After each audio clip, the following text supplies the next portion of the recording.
जय श्री कृष्णा। आज के वीडियो में सुनिए श्री सत्यनारायण भगवान की व्रत कथा। तो बोलिए सत्यनारायण भगवान की जय।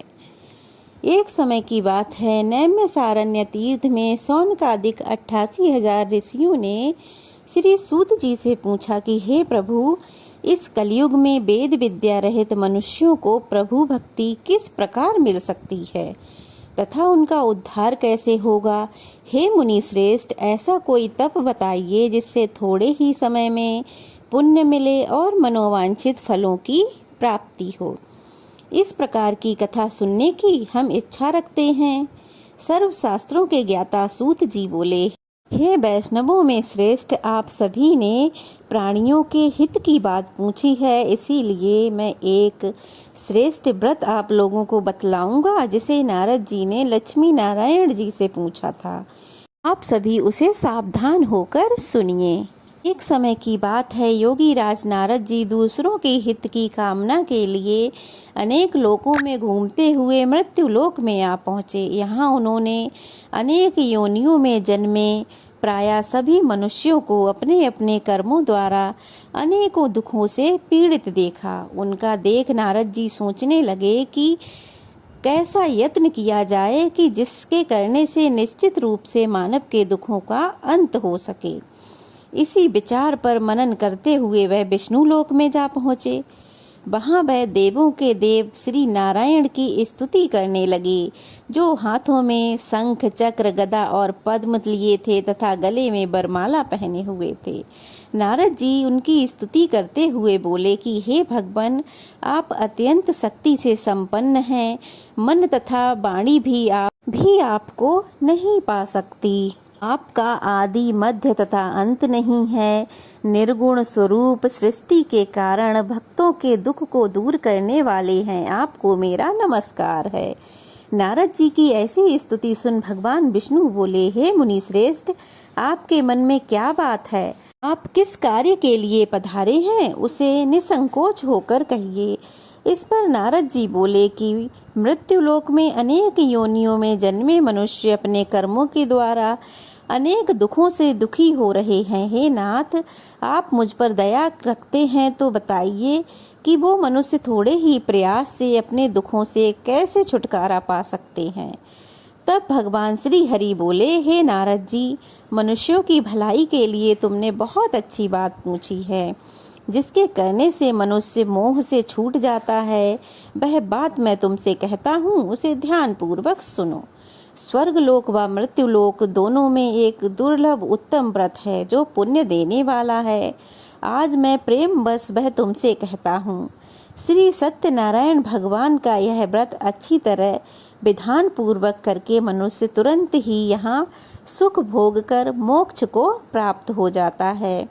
श्री हरि के ऐसे वचन सुन नारद जी बोले कि उस व्रत का फल क्या है, उसका विधान क्या है, यह व्रत किसने किया था, इस व्रत को किस दिन करना चाहिए, सभी कुछ विस्तार पूर्वक से बताइए प्रभु। नारद जी की बात सुनकर श्री हरि बोले, दुख व शोक को दूर करने वाला, यह सभी स्थानों पर विजय दिलाने वाला है। मानव को भक्ति व श्रद्धा के साथ शाम को श्री सत्यनारायण भगवान की पूजा धर्म परायण होकर ब्राह्मणों व बांधव बंधुओं के साथ करनी चाहिए। भक्ति भाव से ही नैवेद्य केले का फल, घी, दूध और गेहूं के आटे से सवाया प्रसाद बनाना चाहिए। उसमें शक्कर डालनी चाहिए तथा गुड़ मिलाना चाहिए। इन सभी पदार्थों को मिलाकर भगवान को भोग लगाना चाहिए। ब्राह्मणों सहित बंधु बांधवों को भी भोजन कराएं। उसके बाद स्वयं भोजन करें। भजन कीर्तन के साथ भगवान की भक्ति में लीन हो जाएं। इस तरह से सत्यनारायण भगवान का यह व्रत करने पर मनुष्य की सभी इच्छाएं निश्चित रूप से पूरी होती हैं। इस कलिकाल अर्थात कलयुग में मृत्युलोक में मोक्ष का यही एक सरल उपाय बताया गया है। श्री सत्यनारायण भगवान की कथा का पहला अध्याय समाप्त, दूसरा अध्याय प्रारंभ। श्री सूत जी बोले, हे ऋषियों, जिसने पहले समय में इस व्रत को किया था उसका इतिहास कहता हूँ, ध्यान से सुनो। सुंदर काशीपुर नगरी में एक अत्यंत निर्धन ब्राह्मण रहता था। भूख प्यास से परेशान वह धरती पर घूमता रहता। ब्राह्मणों से प्रेम करने वाले भगवान ने एक दिन ब्राह्मण का भेष धारण करके उसके पास जाकर पूछा कि हे विप्र, नित्य दुखी होकर तुम पृथ्वी पर क्यों घूमते हो? दीन ब्राह्मण बोला, मैं निर्धन ब्राह्मण हूँ, भिक्षा के लिए धरती पर घूमता हूँ। हे भगवान, यदि आप इसका कोई उपाय जानते हो तो बताइए। तब वृद्ध ब्राह्मण बने भगवान कहते हैं कि श्री सत्यनारायण भगवान मनोवांछित फल देने वाले हैं, इसीलिए तुम उनका पूजन करो। इसे करने से मनुष्य सभी दुखों से मुक्त हो जाता है।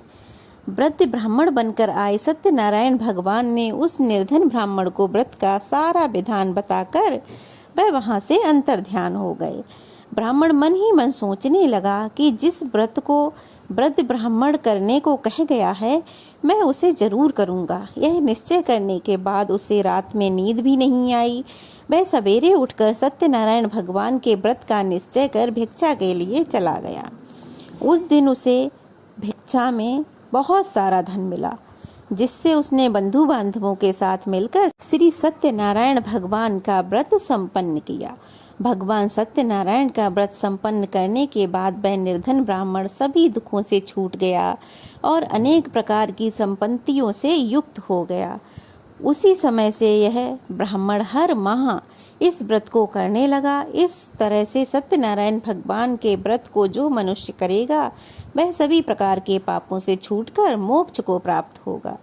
जो मनुष्य इस व्रत को करेगा वह सभी दुखों से मुक्त हो जाएगा। इस प्रकार नारद जी से कहा हुआ श्री सत्यनारायण का व्रत मैंने आप लोगों से कहा।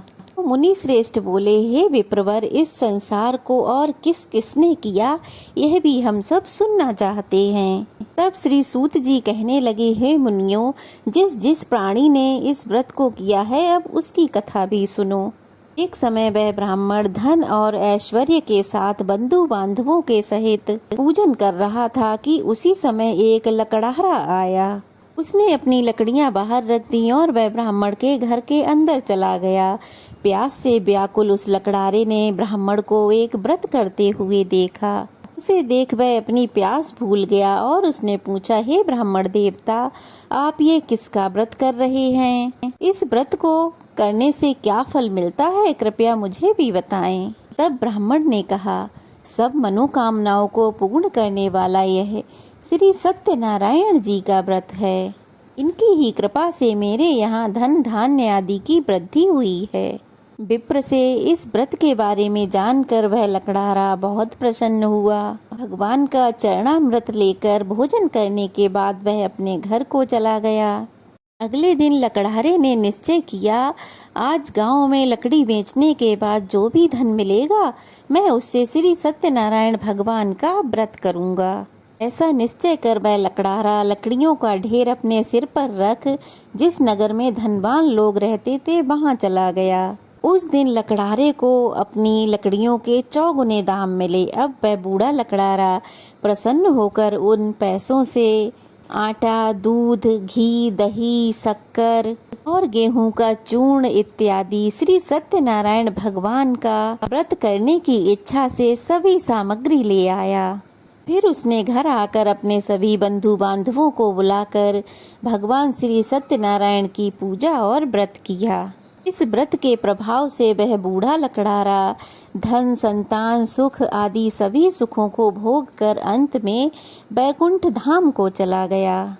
3रा अध्याय प्रारंभ। श्री सूत जी ने कहा, हे श्रेष्ठ मुनियों, अब एक कथा और कहता हूँ, ध्यान पूर्वक सुनो। पूर्व काल में उल्कामुख नाम का एक बुद्धिमान राजा था। वह सत्य वक्ता और जितेंद्रिय था। प्रतिदिन मंदिरों में जाता और गरीबों को धन देकर उनके कष्ट दूर किया करता।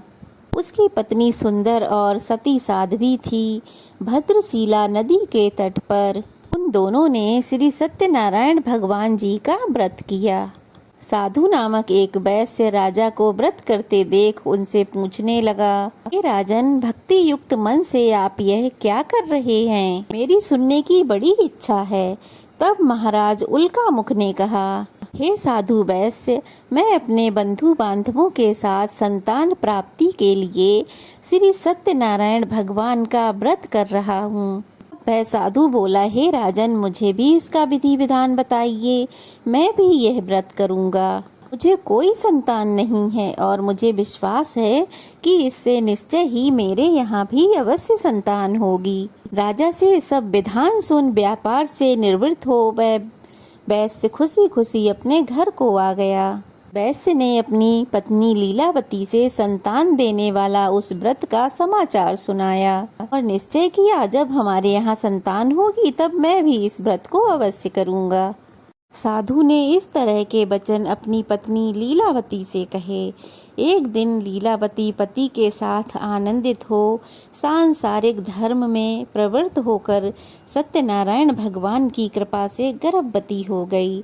10वें महीने में उसके गर्भ से एक सुंदर कन्या ने जन्म लिया।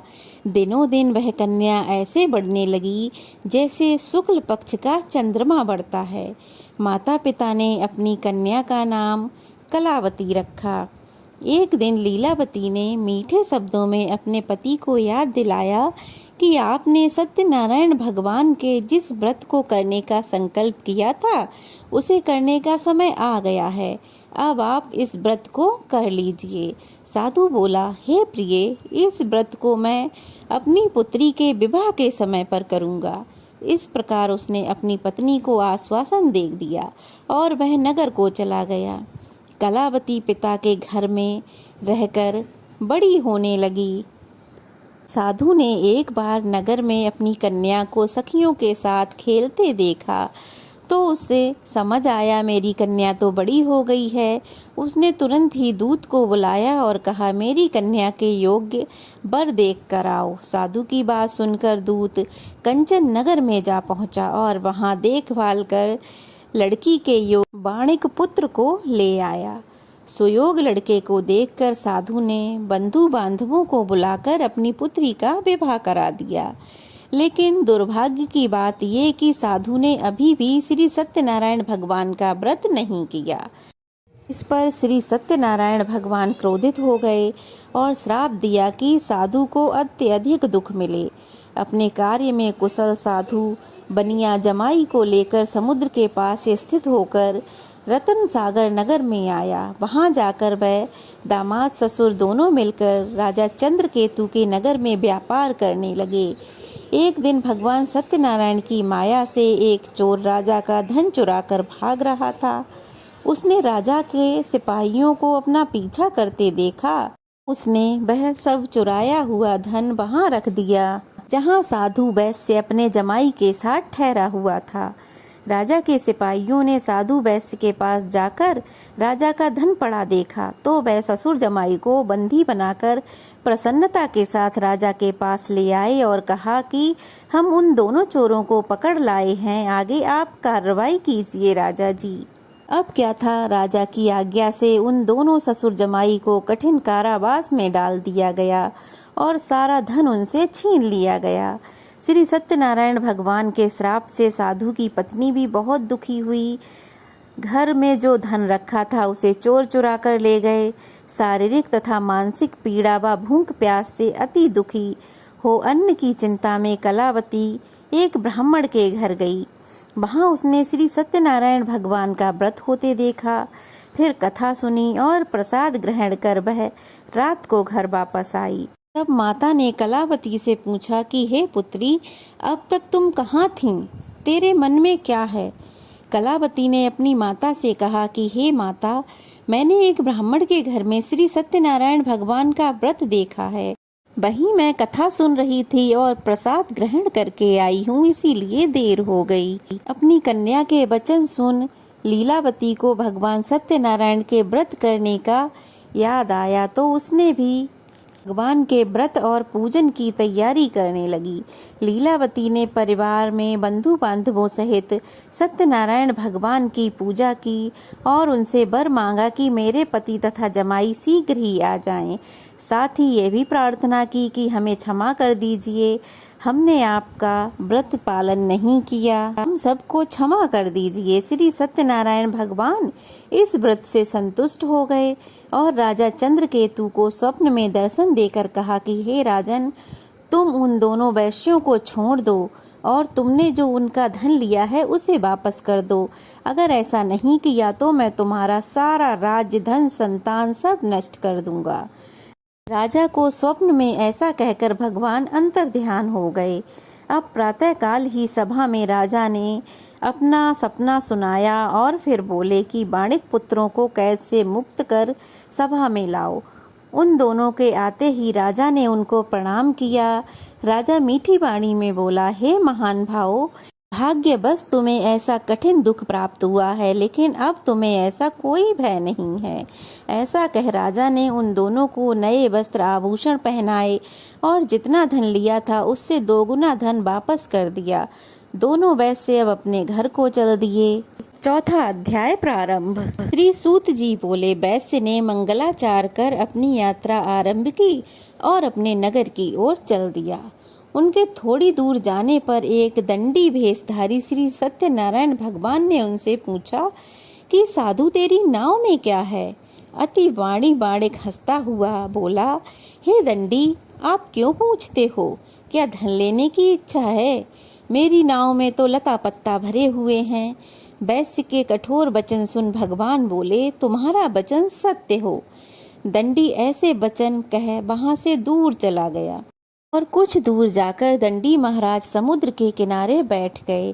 दंडी के जाने के बाद साधु वैश्य ने नित्य क्रिया के पश्चात नाव को जब ऊंची उठता देखा तो उसे बड़ा अचंभा हुआ और जब उसने नाव में देखा तो वह मूर्छित हो गया। उसने देखा कि नाव में तो लता पत्ता ही भरे हुए हैं।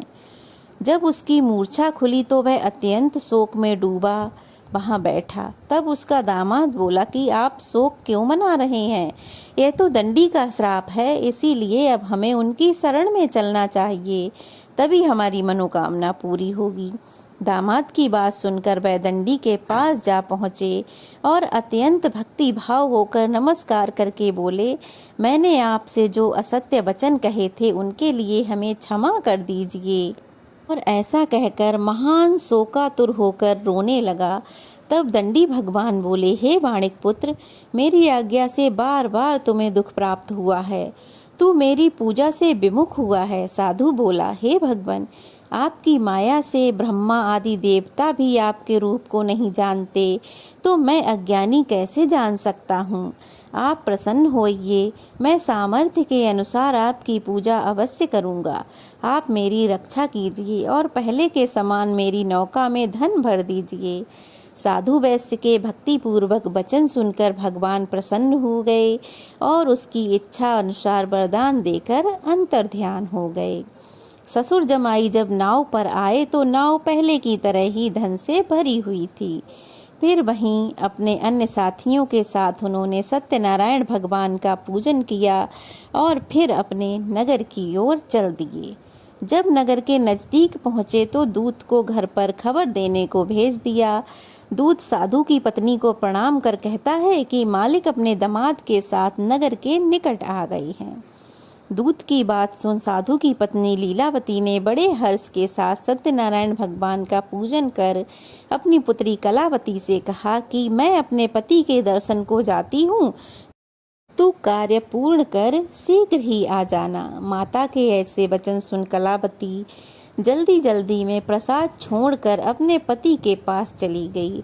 प्रसाद की अवज्ञा के कारण श्री सत्यनारायण भगवान रुष्ट हो गए और नाव सहित उसके पति को पानी में डुबो दिया।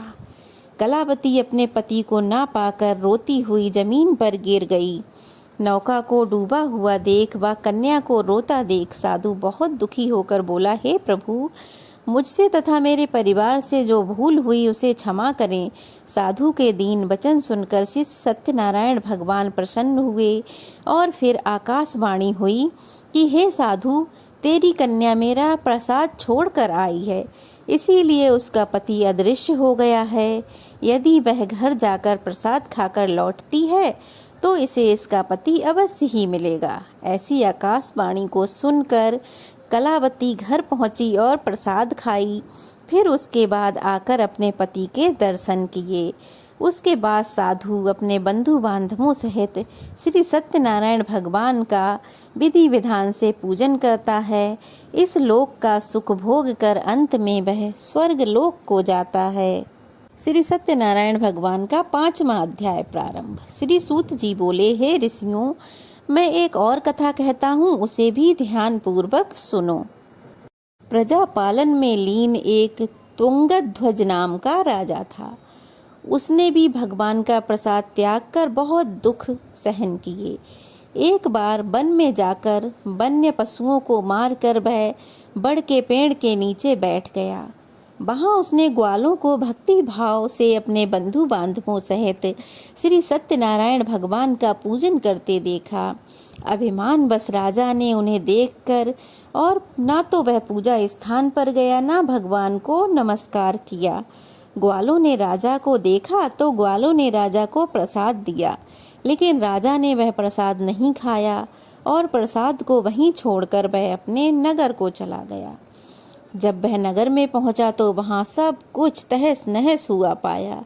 वह शीघ्र ही समझ गया कि यह सब भगवान के प्रसाद की अवज्ञा करने के कारण हुआ है। अब वह तुरंत ही दोबारा उसी स्थान पर पहुंचा जहां ग्वाले सत्यनारायण भगवान का पूजन कर रहे थे, लेकिन उसे वहां कुछ नहीं मिला। वही प्रसाद रखा था जो राजा ने ग्रहण नहीं किया था।